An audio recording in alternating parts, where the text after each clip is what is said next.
Mohammed bin Salman, the Crown Prince of Saudi Arabia, has commissioned $500 billion to one of the most ambitious architectural projects in all of human history. They call it the NEOM. What is the NEOM, and why is the project doomed to fail? Let's find out.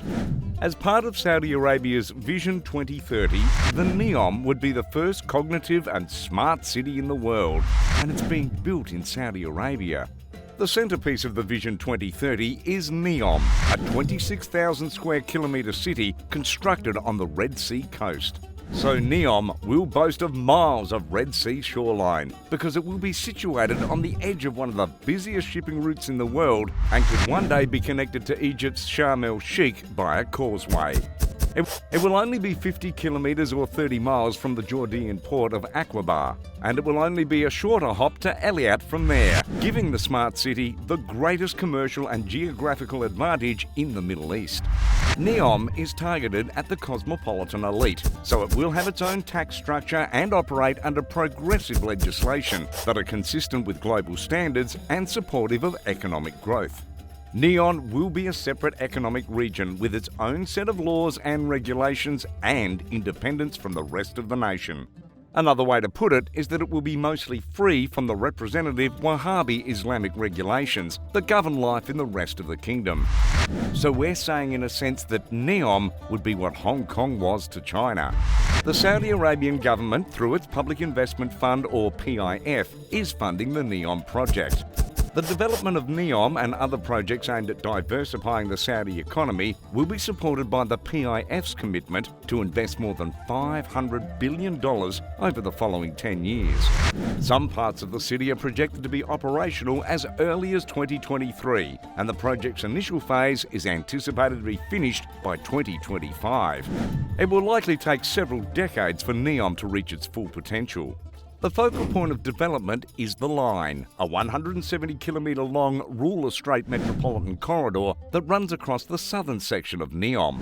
And according to Mohammed bin Salman, the hyper-developed line won't have any roads or automobiles and will run entirely on renewable energy, with its vertical structure conserving 95% of its natural surrounds. The projected cross-border metropolis of NEOM in northwest Saudi Arabia aspires to generate a new paradigm for sustainable living and economic growth. What cutting-edge technologies does NEOM intend to implement? NEOM intends to use a number of cutting-edge technologies, including systems for automated transportation, contemporary energy technologies, robotic and artificial intelligence, ingenious infrastructure, and vertical farming. With the help of these technologies, NEOM hopes to become a haven for sustainable and creative living, while also luring capital and talent from all over the world. Mohammed bin Salman, the Saudi Arabian Crown Prince, has worked to modernise and diversify the Arab nation. He developed the Vision 2030 plan, which calls for restructuring the Saudi Arabian economy and reducing its reliance on oil output. NEOM seeks to diversify Saudi Arabia's economy and lessen its dependence on oil. Its main goals are to draw in foreign investment and establish itself as a centre of innovation and technology. Modern airports, a seaport, numerous tourist attractions and industries will all be present in the metropolis.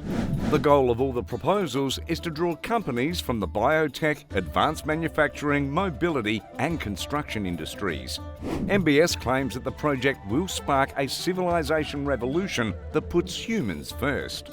Some think NEOM has what it takes to make the nation an economic powerhouse. Does it? However, things might not be as wonderful as they seem. Despite all the sentiment, the city's future is undoubtedly grim. If you dig deeper, NEOM and the entirety of Vision 2030 may be more problematic than beneficial, despite their initial appearance as thrilling. The Saudi government's top-down approach to push the economy in a particular direction appears to be how the entire vision operates. But is it succeeding in accomplishing that? We regret not. Already there are indications that should cause the Saudis to stop. The level of foreign direct investment, which is crucial for long-term NEOM financing, is at a 14-year low. It decreased from $7.5 billion the year before to $1.4 billion in 2017. In February 2023, Saudi Arabia's industrial production increased by 6% compared to the same month the previous year, slowing from a 6.8% increase. Although Saudi Arabia increased its oil production from over $11 million a day in previous months to over 10 million barrels a day, the most recent reading indicated the weakest pace in industrial output since August 2021. Production slowed for manufacturing activity, 16.8%, compared to the previous reading of 19.2%. Mining and quarrying also stalled to 2.2% from 3%. Industrial production was unchanged from January's monthly reading of 0.1% in February. According to the Central Department of Statistics and Information, Saudi Arabia's trade surplus narrowed to 38 billion riyals in January 2023, the smallest since June 2021, from 55.7 billion riyals in the same period last year, as exports fell slightly while imports surged. Exports declined by 2.8% to 105 billion riyals, the lowest since September 2021. Oil sales decreased by 1.7% to 82.1 billion riyals, the lowest since December 2021. And non-oil sales went down by 13.4% to 17.7 billion riyals, the lowest since April 2021. It is not necessary to be an expert in finance to be horrified by this glaring decline in investment. Yet, that is exactly what it's taking on. According to UCLA Professor of Modern Middle Eastern History, James Gelvin, NEOM is the Saudi government's Hail Mary pass. The Saudi royal family seems to be feeling insecure, he claimed.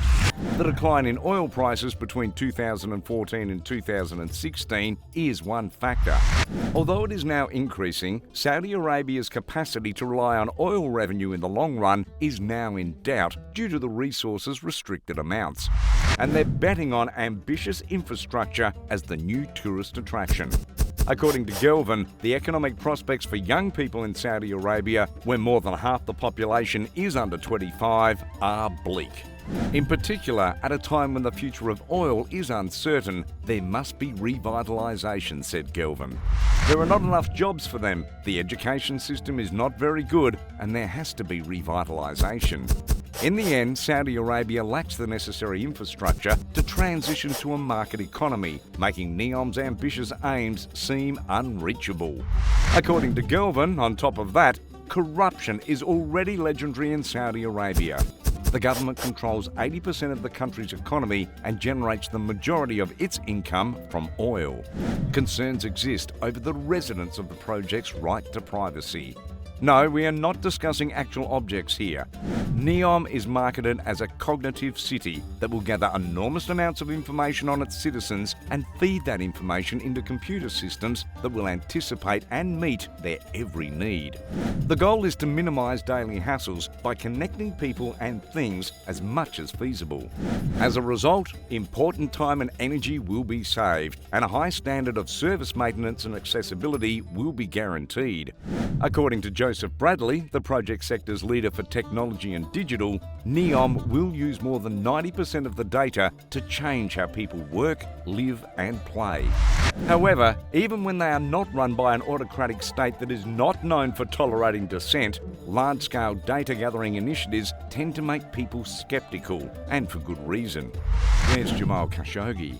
MBS acknowledges the need to move away from the status quo of the economy, but development calls for more than just a tax regulatory framework with tax incentives. Business environments must support official and informal institutions that promote growth. And Saudi Arabia gravely lacks this. NEOM's state-driven design also makes it susceptible to underperformance. MBS cannot simply carve out some property in a beautiful location and declare that we are open for business. Instead, it must address decades of institutional path dependence, history, and fundamental economic reality.